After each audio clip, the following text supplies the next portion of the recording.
अस्सलाम वालेकुम नाज़रीन, मैं वैसा नवाब और आप देख रहे हैं मेरा यूट्यूब चैनल। आज का मेरा टॉपिक है रिस्क असेसमेंट। रिस्क असेसमेंट क्या होता है, हम इस पर बात करेंगे। रिस्क असेसमेंट एक ऐसा प्रोसेस है जो किसी भी ऑर्गेनाइजेशन, प्रोजेक्ट या एक्टिविटी से एसोसिएट रिस्क को आइडेंटिफाई करने में मदद फराहम करता है। रिस्क असेसमेंट का मेन ऑब्जेक्टिव रिस्क को आइडेंटिफाई करना, उसके बाद रिस्क को एनालाइज करना और उसकी बेस के ऊपर रिस्क को प्रायोरिटाइज़ करना। इन तमाम प्रोसेस का मकसद रिस्क को अच्छे तरीके से मैनेज और मिटिगेट करना होता है। रिस्क असेसमेंट को हमने 4 पार्ट्स के अंदर ब्रेक किया है। वन बाय वन हम एक एक पार्ट को डिस्कस करने जा रहे हैं। रिस्क असेसमेंट का फर्स्ट पार्ट है objective and scope. Objective and scope से मुराद रिस्क असेसमेंट का आपका ऑब्जेक्टिव क्या है, आपका स्कोप क्या है और आप इससे क्या अचीव करना चाह रहे हैं। इस चीज़ की क्लैरिटी आपके माइंड के अंदर होनी चाहिए। हमारा नेक्स्ट स्टेप है रिस्क आइडेंटिफिकेशन। रिस्क आइडेंटिफिकेशन एक ऐसा प्रोसेस है जिसके अंदर आप ऑर्गेनाइजेशन में उन रिस्क को आइडेंटिफाई करते हैं जिनकी वजह से आपके ऑपरेशन मुतासिर हो सकते हैं। और रिस्क आइडेंटिफिकेशन का प्रोसेस क्या हो सकता है?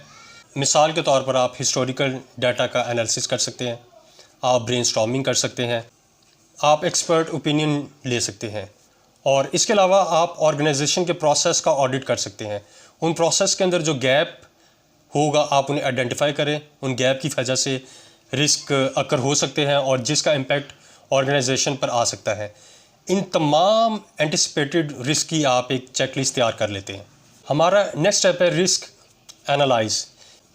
एक बार जब रिस्क आइडेंटिफाई हो जाता है तो फिर इसको एनालाइज और एवेल्यूएट किया जाता है। रिस्क हमेशा एवेल्यूएट लाइक्लीहुड और इम्पैक्ट की बेस पर किया जाता है। लाइक्लीहुड से मुराद रिस्क के अकरेंस होने के चांसेस या प्रोबेबिलिटी क्या है।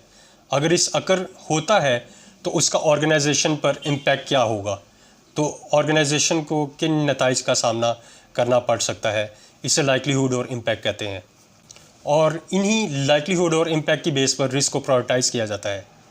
एक बार जब रिस्क को लाइक्लीहुड और इम्पैक्ट की बेस पर प्रायोरिटाइज़ कर लिया जाता है, फिर देखा जाता है कि क्या ऑर्गेनाइजेशन के इंटरनल कंट्रोल इतने स्ट्रॉन्ग है जो रिस्क को मैनेज या मिटिगेट कर सके। इसमें से कुछ रिस्क इस तरह के होते हैं जो आपके इंटरनल कंट्रोल उस रिस्क को मैनेज कर सकते हैं।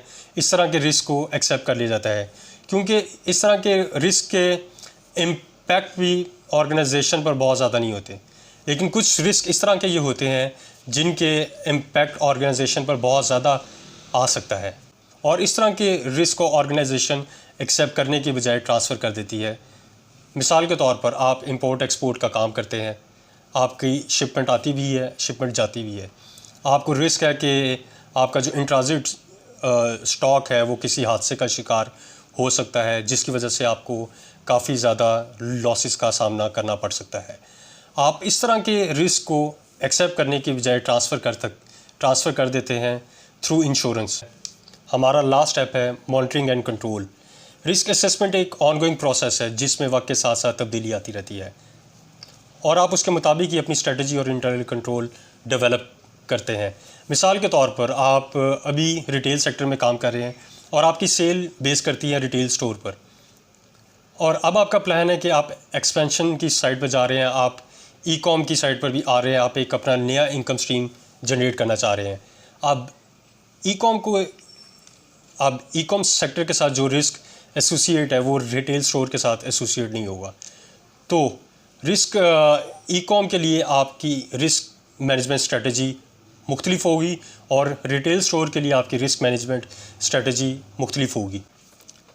इस तरह अगर आपके बिज़नेस डायनामिक्स या एनवायरनमेंट में तब्दीली आती है तो आपको अपनी रिस्क मैनेजमेंट स्ट्रेटजी भी उसके अकॉर्डिंगली ही बनानी पड़ेगी।